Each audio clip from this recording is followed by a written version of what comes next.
les CP. Alors nous voici ensemble pour la suite et j'espère la fin de ce son. Est-ce que tu te souviens comment on écrit le son Y qu'on a découvert hier? Il y en a découvert deux manières d'écrire le son Y. Donc on avait le Y comme dans kayak. Donc le geste, c'est le petit index pointé vers le... comme si ça sortait de ta bouche, d'accord? Et on dit ye en soufflant un petit peu. On a découvert le Y comme dans kayak et le I comme dans gorille. D'accord, ça te revient? On avait vu que le Y était un petit coquin et qu'il fonctionnait comme s'il y avait deux I.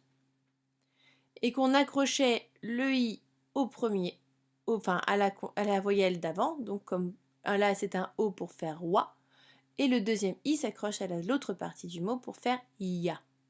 Donc on a par exemple nettoyage. On avait vu hier qu'il y avait aussi le mot tuyau et crayon. D'accord? Vraiment, tu l'imagines comme deux i.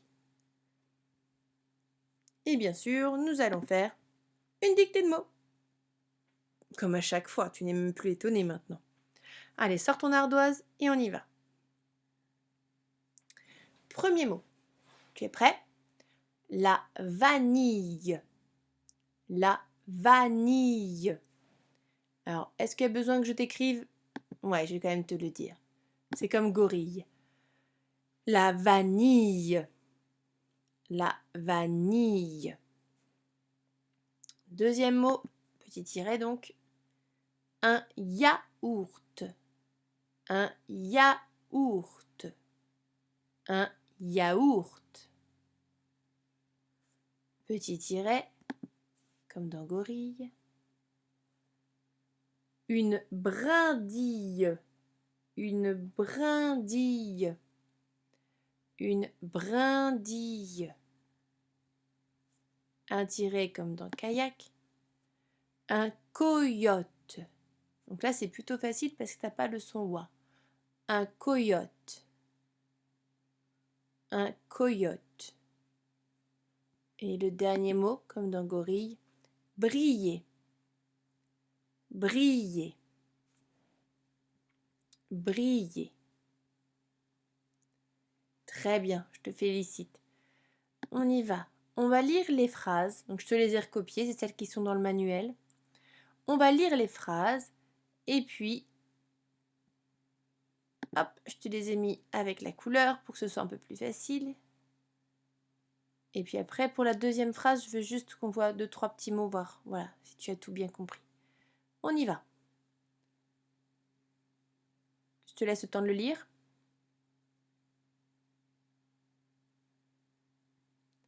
Camille s'est maquillée les yeux avec un crayon. Deuxième phrase, avec la couleur.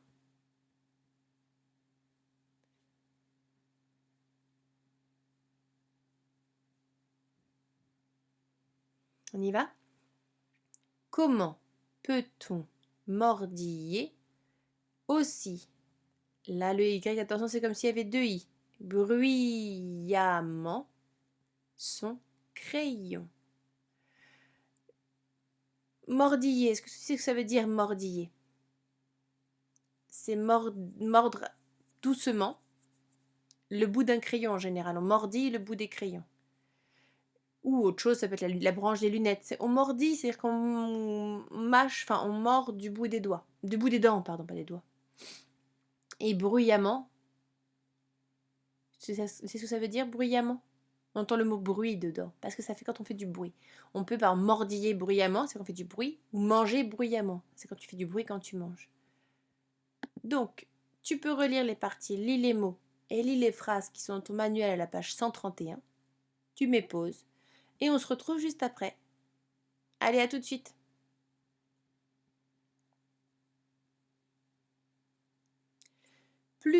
Donc j'espère que ça a été la lecture. Plus tu vas lire, plus tu vas t'entraîner, plus ce son va être facile à lire pour toi, parce qu'il est quand même pas évident.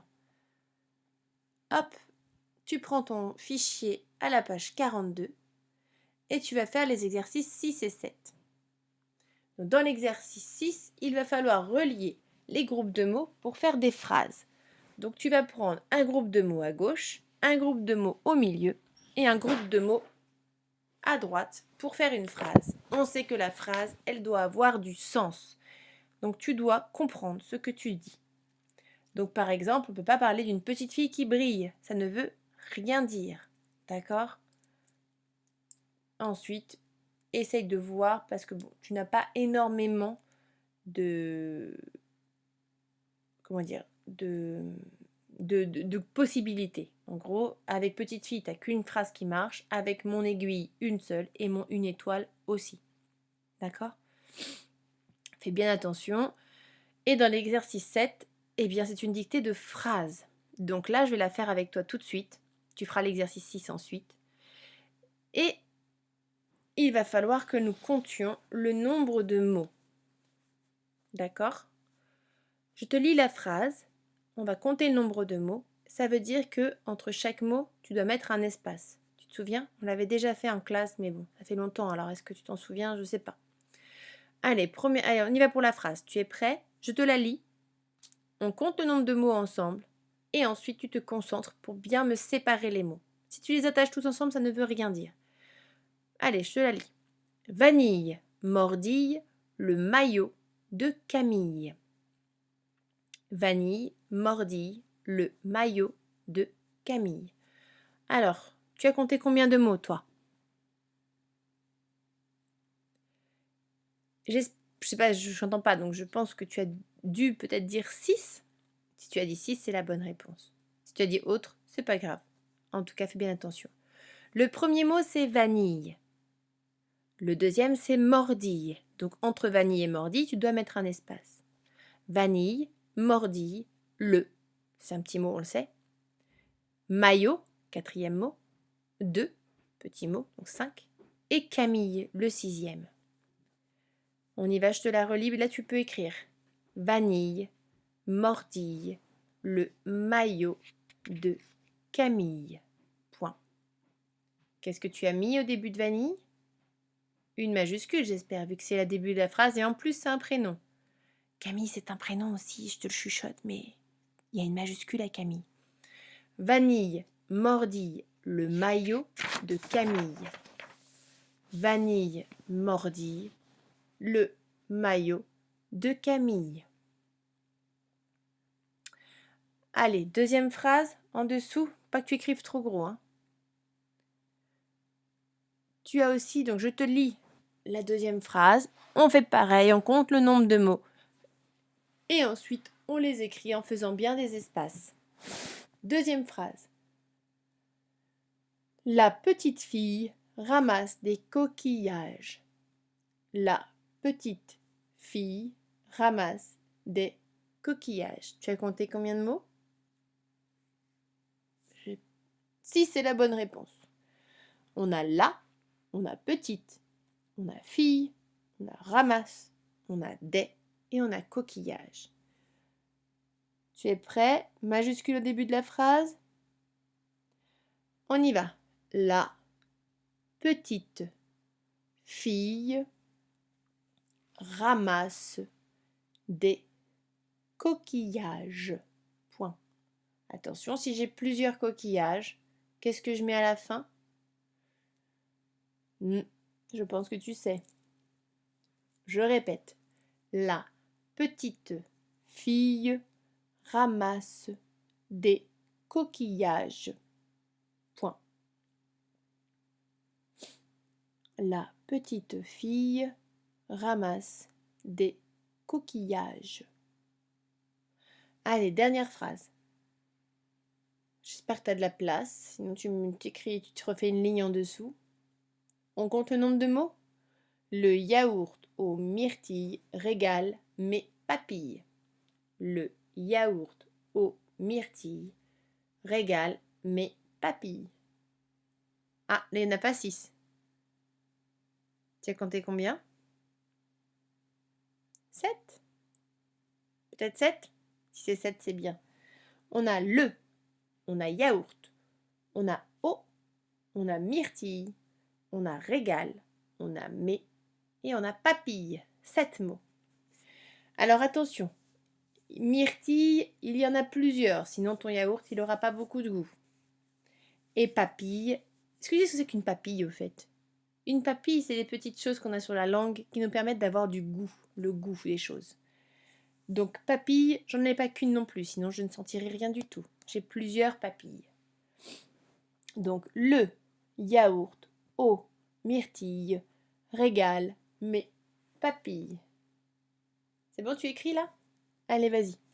Le yaourt, eau, myrtille, régal, mets, papille. Le yaourt, eau, myrtille, régal, mets, papille.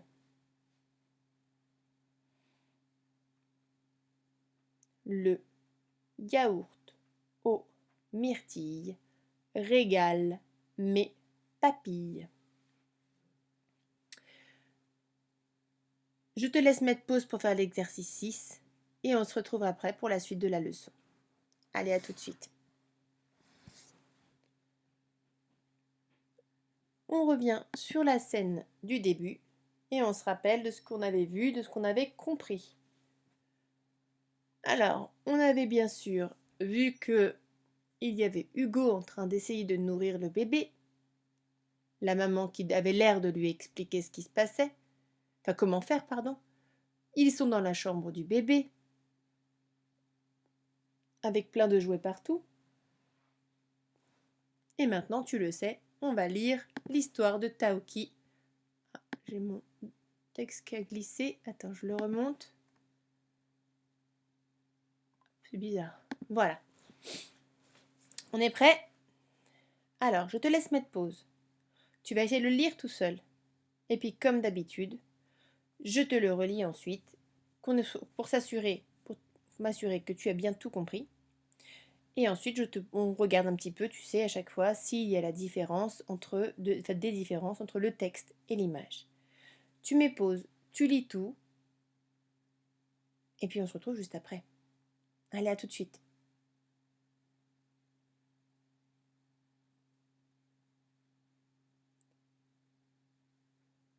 Est-ce que ça a été pour la lecture? Alors là, on commence à avoir des textes plus compliqués, parce que le son I est un des derniers sons de l'année. Donc je pense que tu as remarqué que ton manuel diminuait, les pages qui restent diminuent à vive allure. Donc là, on arrive vraiment à la fin. Donc on arrive à des textes qui sont plus compliqués à lire, mais plus intéressants. Tu peux voir que donc il y a quand même des choses plus intéressantes au niveau des mots que l'on utilise, et puis on utilise plus de mots. L'histoire est un peu plus dans les détails aussi. Je te lis le texte, normalement tu l'as lu en entier. Je pense que tu as déjà quand même bien compris ce que tu as lu. Alors on y va. Agnès et sa maman sont sorties de la maternité et sont de retour à la maison. Youpi, ma petite sœur est là, s'écrie bruyamment Hugo. Maman, laisse-moi la prendre dans mes bras. Mais la fillette se met à crier et à pleurer. Tu devrais lui donner le biberon, dit sa maman. Ça la calmera peut-être. Mais Hugo ne sait pas comment attraper cette petite chenille qui ne cesse de se tortiller. Tiens-lui bien la tête et installe-la confortablement dans tes bras, dit maman. Agnès mordille la tétine et écarquille ses grands yeux bleus. C'est sûr, Hugo va l'adorer, cette petite sœur. Alors, qu'est-ce que l'on comprend? Enfin, déjà, avant de la comprendre, est-ce que tu sais ce que ça veut dire confortablement? S'installer confortablement. Tu sais ce que ça veut dire? Dans le confortablement, dans le mot, tu entends confort. Ça veut dire être bien installé, être confort dans la position que tu prends. Ça se dit pas trop ce que je viens de dire, mais c'est l'idée qu'on est à. Être confortablement installé, c'est vraiment qu'on se sent bien. On est tellement bien installé qu'on n'a pas envie de bouger parce que voilà, on est bien. Donc la petite sœur, il faut qu'elle soit installée confortablement pour bien manger. Et le mot écarquiller, quand on écarquille les yeux, est-ce que tu sais ce que ça veut dire?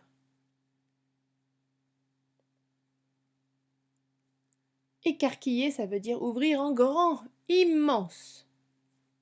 Donc là, a priori, elle est très contente puisqu'elle devait avoir faim. Donc là, maintenant que Hugo est en train de la nourrir, tout va bien, elle est bien. Donc qu'est-ce que l'on comprend par rapport à juste la scène qu'on avait vue? Dans la scène qu'on voyait, on pensait juste que Hugo est en train de nourrir le bébé. Là, on voit que Hugo voulait la prendre dans ses bras et qu'elle s'est mise à pleurer. Donc la maman lui dit, puisque elle a l'air d'avoir faim, nourris-la. Est-ce qu'il y a une petite chenille dans cette histoire? Parce qu'à un moment on dit, mais Hugo ne sait pas comment attraper cette petite chenille qui ne cesse de se tortiller. Est-ce qu'il y a une vraie petite chenille dans cette histoire? Non. La petite chenille, c'est utilisé pour parler de la petite sœur qui doit, comme les bébés le font très souvent, se tortiller et gigoter dans tous les sens. Quand ils sont un peu agités, je pense que tu as déjà dû voir des bébés faire ça, c'est toujours une impression de ne pas réussir à les tenir dans nos bras.